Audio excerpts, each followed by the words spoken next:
It's Patriots week.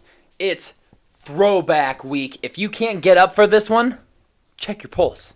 Before we get into today's video, guys, I just want to give a special shout out to today's sponsors, starting with Goldfine and Bowles, Lawyers for the Injured.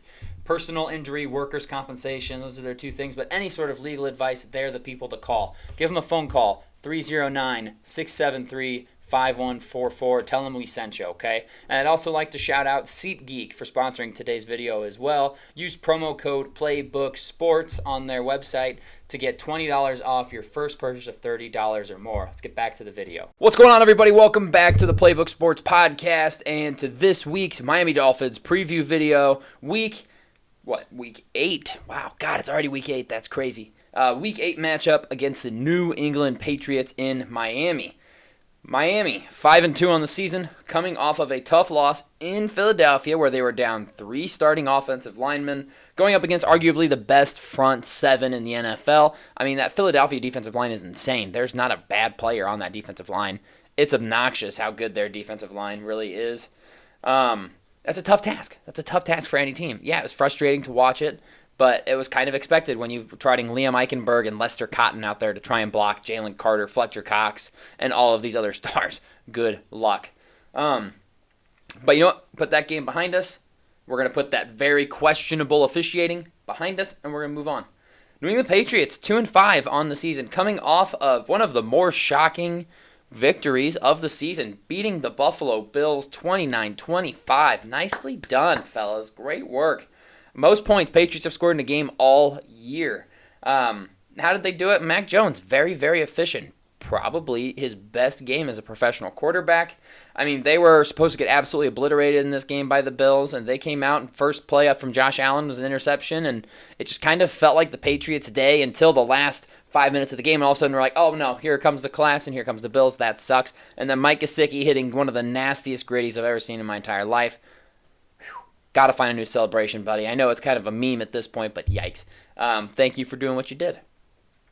And then their run game averaged 4 yards a carry, which is one of their best clips of the entire season. And their defense was able to hold on. And, props to Bill Belichick for the game plan he had against the Buffalo Bills. Well done. Briefly, going back to the Week 2 matchup here. Miami victory in New England, 24-17. That was the game. Gesicki had it short of the sticks. Can't make anybody miss. He just can't. Short of the sticks, and he laterals it back to the offensive lineman, who was initially just given the first down, because why not? It was reviewed. He was down short of the line. Miami holds on to win by 7. But honestly, the real story of that game was Tyreek got slowed down, only 5 catches for 40 yards and a touchdown. But Raheem Mostert, 18 carries, 121 yards, and 2 touchdowns on the ground for him. He was awesome in that game. And Miami's defense also balled out, sacked McCorkle Jones 4 times, had 8 quarterback hits in total, along with 8 tackles for loss. We were just living in their backfield all game long. Let's quickly here talk about the injury report. I'm recording this Thursday night. This was the best opportunity for me to record it, so I've got it on the screen for you guys here. The scare yesterday. No Tyreek Hill at practice yesterday. He was back today. He said after the game, I'd be able to put the interview up here. We'll see. I don't know about copyright, but... Pain, do you have an injury, or are you fine for Sunday? Nah, I just wanted some attention, man, because my mom wouldn't talk to me yesterday, so I needed some attention from somebody. Nah, I'm good, though. Good. Plan on playing on Sunday? Yeah, baby, I'm good, baby. So with you... Said, I'm good. I'll be there Sunday. I'm playing ball. I'm good, babies. Quote what he said. He's good to go. So right now, the only Dolphins player who's in real jeopardy of missing is Cam Smith. Don't know how. Poor guy can't see the field. Fangio must not like him for some reason, or just he's not where he wants him to be. Kid can't see the field. No clue how he got hurt. Would love to, have Connor Williams back. He was still limited. Just a lot of guys kind of banged up. But we'll see how many of them are able to go. Looks like River Craycraft is being activated on starting his 21-day window. We might see Jalen Ramsey this weekend for the first time. It's sounding like we might. Wouldn't shock me if the Dolphins hold him out one more week and just have him fully ready to go for the Kansas City game. Javon Holland back at practice today. Raheem Mostert back at practice today, which is huge, and I'll get more into that later. So a lot of Dolphins banged up, man. We have been bitten by the injury bug this season. It is very, very sad.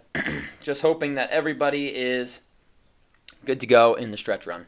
New England, only guys that did not practice today, Calvin Anderson on the offensive line and Ty Montgomery. Looks like Christian Barmore is limited. They have a ton of guys injured too. Who's limited. So we'll see who they're missing, but right now it looks like they're going to be relatively full strength outside of, obviously, the guys on IR. Same for the Dolphins. I'm not talking about Armstead or Achane. I'm not going to talk about Judon or Christian Gonzalez. They're out. They're going to be out. There's no question here. So that is the injury report. Dolphins fans, let's just hope Tyreek plays, man. I know we won without Tyreek in the past, but, man, he is such a difference maker on the field. It's hard to imagine not having him out there because he's just that good. So let's talk about our X factors. Realistically, this game, it's Miami's offensive line. I'm not going to use that because I could say that every single week it's going to be the offensive line. But this week, I'm going to go with the guy who gashed this Patriots defense in week 2, Raheem Mostert. He'll be the lead back for us with Achane still out. Jeff Wilson still getting his feet under him. Salvon Ahmed, injured, not injured. Chris Brooks on IR. It's Raheem Mostert's job to lose right now. Still tops in the NFL in touchdowns with 11. Patriots were really good against the Bills' running game. So we need Raheem to stay explosive. We need to dominate on the ground and just pound the rock. Patriots, offensively, I'm going to go with Mac Jones. I'm going to take the cop out, take the QB here, and go with Mac. They don't really have any true weapons on the offensive side to speak on. I think week 2 is maybe Ramondre Stevenson, but he's been kind of a bummer for them so far this year. Their running game hasn't been great. Jones, arguably his best day as a professional quarterback last weekend against the Bills. He's going to look to continue that run of play. I will say Dolphins' rush defense really came to play against Philly, so it's going to be hard for New England to run the ball against us. So we'll see what Mac is able to do. If he's able to dazzle, Dolphins are going to be in some trouble here. Defensively, Miami, I'm going with David Long Jr. Coming off what I would say was his best game as a Miami Dolphin against Philly, the guy was just living in the backfield. Got held around the neck, not called, but other than that, man, he was hitting every single hole aggressively. Seems like he felt a lot more confident in his role within the system this past week against Philly. He was all over the place. Awesome to watch him. Really glad he's full participant in last 2 practices, so him banging into Javon Holland isn't going to cause him to miss any time at all, which is awesome. He was great. And then for New England, I'm going to go just kind of off the top of my head. I'm going with Christian Barmore, defensive lineman, mainly because I just really remember him doing the Waddle celebration on us last year. Really pissed me off. Kind of a dick move considering he played at Alabama with Jalen Waddle. So he's probably just messing with him. But they're really going to rely on him to clog up the middle on us and to go up against, hopefully not Eichenberg, but to go up against potentially Liam Eichenberg could be a real problem. Big physical D lineman that really could cause some issues. So, I'm not going to go with J.C. Jackson. I'm still of a mind that he is trash. And even if J.C. Jackson is playing, we saw what happened when he covered Tyreek Hill in week 1 for the Chargers. He's not a different player. I don't care what you say. Let's get into the 5 keys for a Miami Dolphins victory. Key number 1, make Mac uncomfortable. Absolutely cannot handle pressure. One of the worst quarterbacks against pressure in the NFL. His receivers, not great separators. That's a big problem for them as a team. These receivers don't get open quickly, and Mac Jones can't handle pressure, so you have to run short, quick routes. If we can go get after him and make him just second guess his first read, just for a split second, the pressure has to get home. Jalen Phillips and Bradley Chubb both looked really good against Philly. Van Ginkel has been great this year. Wilkins, Sealer, all these guys on this defensive line have to get home. You've got to make him uncomfortable, make him antsy, force him to throw the ball before he's ready. Key number 2, let's waddle on him a little bit, man. Waddle, we've been waiting to see it. Tyreek maybe a little bit hurt. I don't know what's going on with that. He seemed okay, but he's going to be playing, but is he 100%? If he's not, it's got to be a Jalen Waddle game. He led the team in receiving yards against the Patriots with 86. We're yet to see that signature Waddle touchdown where he catches it. There's a couple guys maybe in the area, and he just outruns them all to the end zone. I've been waiting for it. We haven't seen it yet. Tyreek has just been getting the ball so much, deservedly so. But if he's a little bit banged up, maybe just a half a step slower than he is normally, let's use Jalen Waddle. Let's have a big Jalen Waddle game. I'm talking 100, 125 yards and at least 1, maybe 2 tuds. Come on, Waddle. I want to see you waddling on Sunday. Number 3, this one's kind of an obvious no-brainer one, but it rings true for this Miami Dolphins team, and that is win in the trenches. 0-2 in games where we've been out-physicaled at the line of scrimmage, straight up. Philadelphia and Buffalo bullied our offensive line with their defensive line. Those are the trenches I'm talking about. I believe in our defensive line to get home and to do their thing. But can our offensive line hold up and keep Tua upright? This one's kind of wrapped in there with keeping Tua upright. We have to hold up.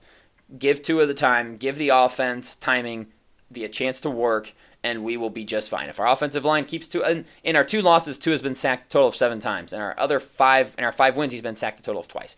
That's the difference. Can we keep him upright? And if they want to get pressure, make it hurt. Make them blitz. Send an extra guy. If they have to blitz these extra dudes, that gives our receivers much better chances of one-on-ones down the field, and there's no team that can cover our receivers one-on-one.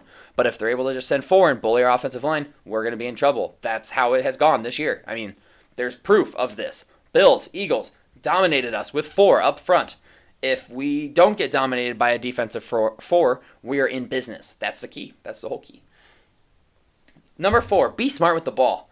Tua's been great this year. There's absolutely no denying that, no matter who you are. His numbers speak for themselves. 1,900 yards, 15 touchdowns, but he does have 6 picks in 7 games.